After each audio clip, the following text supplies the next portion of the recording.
नमस्कार विद्यार्थी मित्रांनो, आपण आज उपयोजित लेखनमधला जे सारांश लेखन आहे ते बघणार आहोत। सारांश लेखन हे तुम्हाला परीक्षेला विचारलं जातच असं नाही आहे, म्हणजे ते कधी कधी ऑरला पण विचारलं जातं। 8वीच्या पुस्तकामध्ये ते ऑरला म्हणजे दिलेलं आहे सारांश लेखन, परंतु परीक्षेला विचारलं जातच असं नाही। तर आपण बघूया आज सारांश लेखन। सर्वात आधी सारांश लेखन करताना काही मुद्दे असतात की ते आपल्याला म्हणजे त्याच्यावरती लक्ष देणं आपल्याला महत्त्वाचं असतं। की जेव्हा तुम्हाला काय केलेलं असतं की जो एक पॅराग्राफ दिलेला असतो की तो संक्षेपमध्ये दिलेला असतो, डिटेलमध्ये दिलेला असतो, आणि त्याचं काय करायचं असतं तुम्हाला की 1/3 भाग म्हणजे काय की पॅराग्राफ हा मोठा दिलेला असतो, त्यातला 1 ते 3-4 लाईन तुम्हाला काय करावं लागतं, त्यातल्या महत्त्वाच्या लाईन निवडून ह्या मुद्द्याच्या आधारे लिहाव्या लागतात। त्या कशा पद्धतीने आपण बघणार आहोत। तसं बघा, यातील काही मुद्दे आपण लक्षात घेऊया की मूळ उतारा काळजीपूर्वक नीट वाचावा। जेव्हा तुम्हाला पुस्तकामध्ये किंवा मग प्रश्नपत्रिकेमध्ये पूर्ण उतारा दिलेला असतो, तर तो उतारा तुम्हाला काय करायचा असतो, व्यवस्थित वाचावा लागतो। म्हणजे आधी जो उतारा दिलेला आहे तो व्यवस्थित वाचावा, आणि मूळ उतार्यातील उदाहरणे, दाखले व अलंकारित वर्णन किंवा वाक्य सारांश करताना घेऊ नये।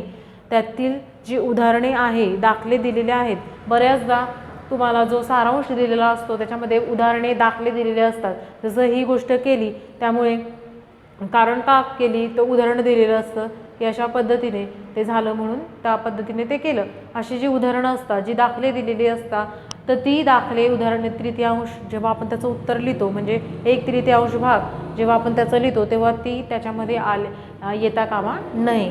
जसे उतार्यातील मुख्य मुद्दा लक्षात घ्यावा। उतार्यामध्ये जो मुद्दा दिलेला आहे तो तुम्हाला लक्षात घेणं काय आहे, महत्त्वाचे आहे। जसं मूळ उतार्यातील मुद्द्यांचा विस्तार करावा, आणि मूळ उतार्याचा जो मुद्दा दिला आहे त्याचा काय करावा, तर विस्तार करावा। कशा पद्धतीने ते आपण बघूया नंतर। वाक्ये जशीच्या तशी घेऊ नयेत, त्या आशयाशी स्वतःच्या शब्दांशी वाक्य लिहावी। आणि जी वाक्य त्यांनी दिलेली आहे पुस्तकामध्ये ती तशी जर आपण घेतली तर आपला उतारा काय होईल, त्यांनी ज्या पद्धतीने दिला आहे त्याच पद्धतीने आपला मोठा हा उतारा तयार होईल। त्यामुळे त्यांची वाक्य जशीच्या तशी आपण घेऊ नयेत, परंतु त्याच आशयाशी निगडीत आपल्या स्वतःची भाषा, म्हणजे स्वतःची आपण काय करावं, स्वतःची वाक्य त्यामध्ये काही निवडावी, म्हणजे काही घ्यावी।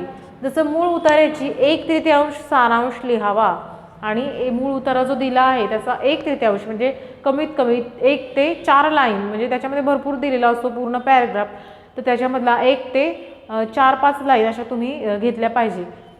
जसं सारांशला शीर्षक द्यावे, आणि जो सारांश आहे आपला त्याला शीर्षक म्हणजे जे टायटल आहे ज्याला आपण म्हणतो ते देणं महत्त्वाचं असतं। अशा पद्धतीने जर तुम्ही लिहिलं तर त्याला व्यवस्थित मार्क्स मिळतील। आपण बघूया तुमच्या पुस्तकामधील एक जो उतारा आहे तो बघूया आपण।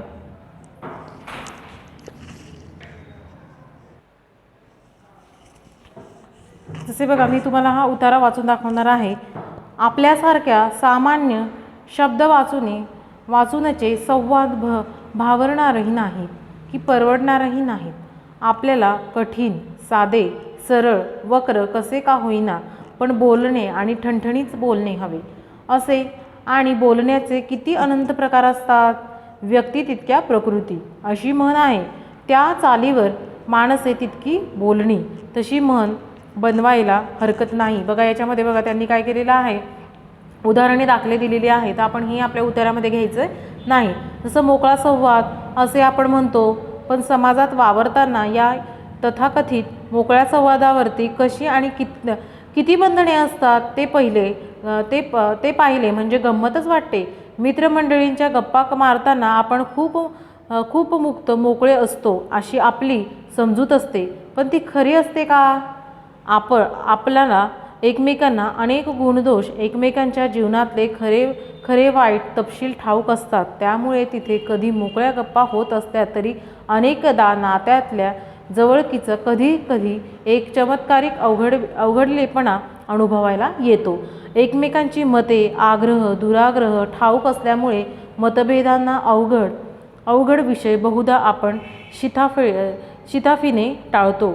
वृत्तीतल्या हळव्या जागा स्वाभिमानाची ठिकाणे माहीत असल्यामुळे बोलताना त्यांना कुठे धक्का लागणार नाही, समोरच्या व्यक्तीचे मन दुखावले जाणार नाही याची सतत काळजी घ्यावी. आता बघा हा उतारा आपल्याला कशा पद्धतीने दिला आहे, म्हणजे याच्यामधला आपल्याला महत्त्वाचा विषय आपल्याला लक्षात घेणं महत्त्वाचे आहे की याच्यामध्ये त्यांनी सांगितलं आहे की आपण आपले जे नातेवाईक आहेत तसेच मित्रमंडळी आहेत तर त्याच्यामध्ये आपण जेव्हा वावरतो तेव्हा आपण त्यांच्याशी वावरताना आपल्याला खरंच त्यांना म्हणजे एक मोकळीक मिळते का, अशा पद्धतीने हा मुद्दा दिलेला आहे. आणि तो मुद्दा आपण 1/3 म्हणजे थोडक्यात आपण तो जो आहे तो समजून घेतलेला आहे. आता 1/3 भाग कशा पद्धतीने लिहायचा तो आपण बघणार आहोत.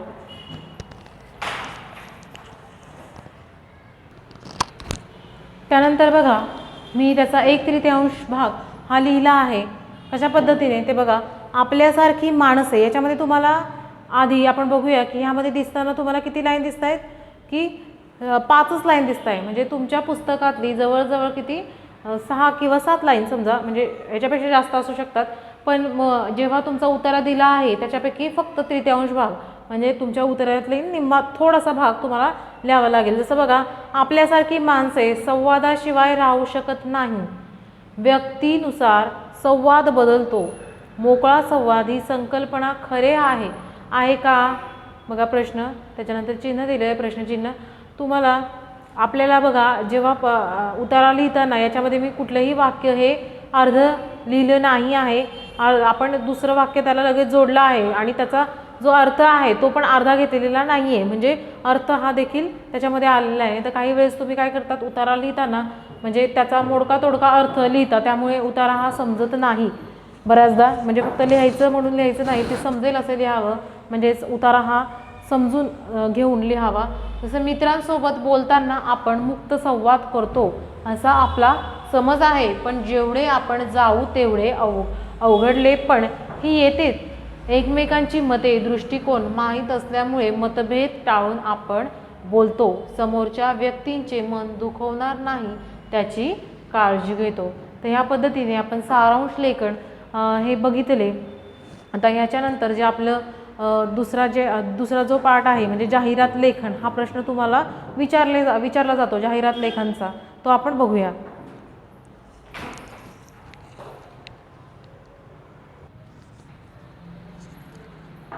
त्यानंतर आपला उपयोजित लेखनमधला दुसरा मुद्दा आहे जाहिरात लेखन.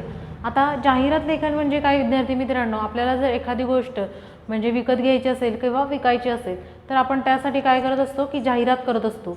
जाहिरात म्हणजे काय तर ॲडव्हर्टाईज, म्हणजे ते कधी म्हणजे आपलं टी व्हीमध्ये पण बघा आपण जेव्हा बघतो किंवा मग रेडिओमध्ये ऐकतो किंवा मग आपल्या न्यूजपेपर जे असतात त्याच्यामध्ये देखील ॲडव्हर्टाईज ज्या असतात म्हणजे जाहिरात ज्या असतात त्या दिलेल्या असतात.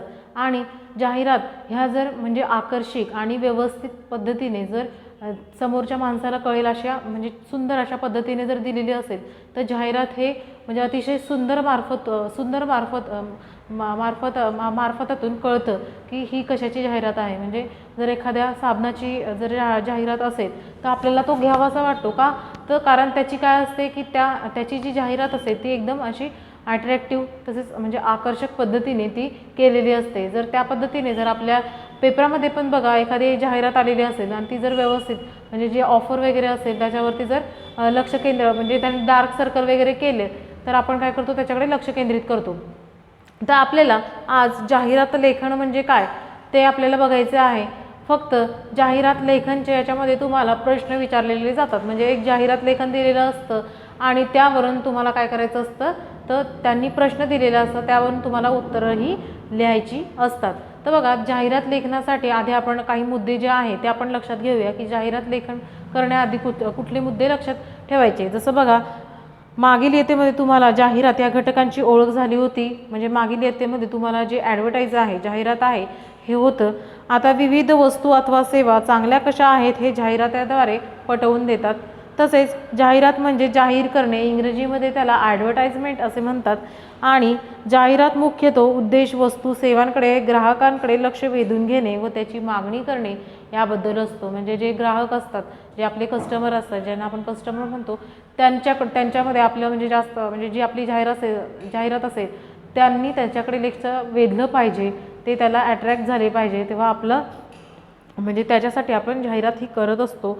त्याचबरोबर शासन काही समाजसेवा संस्था यांच्यातर्फे समाज प्रबोधनाचं व जनहिताचे काही जाहिराती प्रसिद्ध केल्या जातात. म्हणजे बऱ्याचदा बघा टी व्हीवरती, जसं दिल्ली दूरदर्शनवरती म्हणजे जे चॅनल आहे त्याच्यावरती बऱ्याच जाहिराती ज्या असतात की जे समाज प्रबोधनाचं काम करतात. म्हणजे ज्याच्यातून आपल्याला काहीतरी शिकण्यासारखं असतं की त्याच्यामधून आपल्याला कळतं की ह्या गोष्टी काय आहे, महत्त्वाच्या आहे. त्याच्यासाठी सुद्धा जाहिरात ही केली जाते आणि ती आकर्षक पद्धतीने असेल तर आपल्याला त्या गोष्टी लगेच समजतात.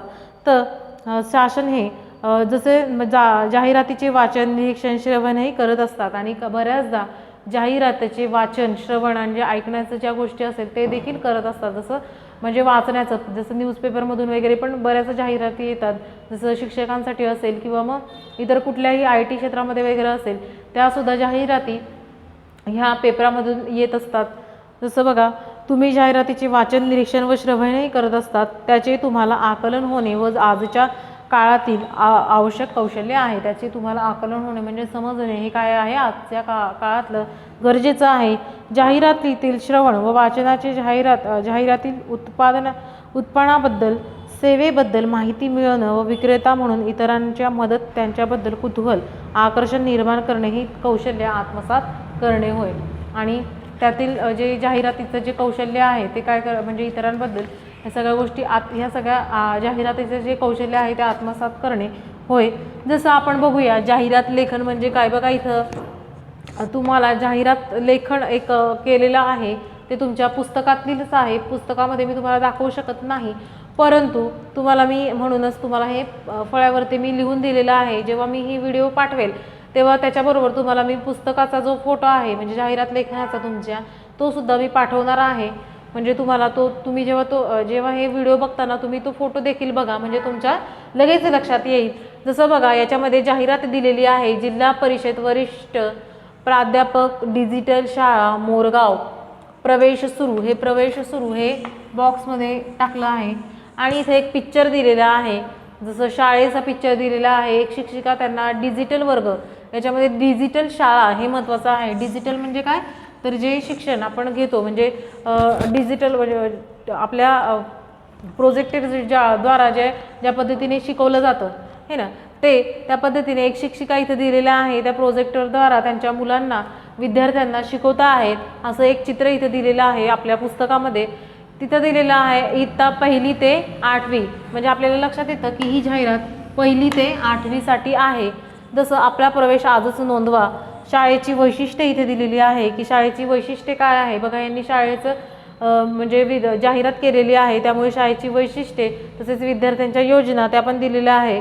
शाळेची वैशिष्ट्ये आहे की डिजिटल शाळा, ई-लर्निंग शाळा, वैयक्तिक मार्गदर्शन, पालकांसाठी SMS सुविधा, ह्या सगळे वैशिष्ट्य आहे. तसेच विद्यार्थ्यांच्या योजना आम्ही हे केलं जातो. जसं मोफत प्रवेश, मोफत पाठ्यपुस्तके. तुम्हाला माहिती असेल की तुमच्या शाळेमध्ये बऱ्याच ZDPच्या शाळेमध्ये वगैरे तुम्हाला मोफत पुस्तके तसेच मोफत प्रवेश देखील असतो. मुलींना उपस्थितीचा भत्ता देखील मिळत असतो.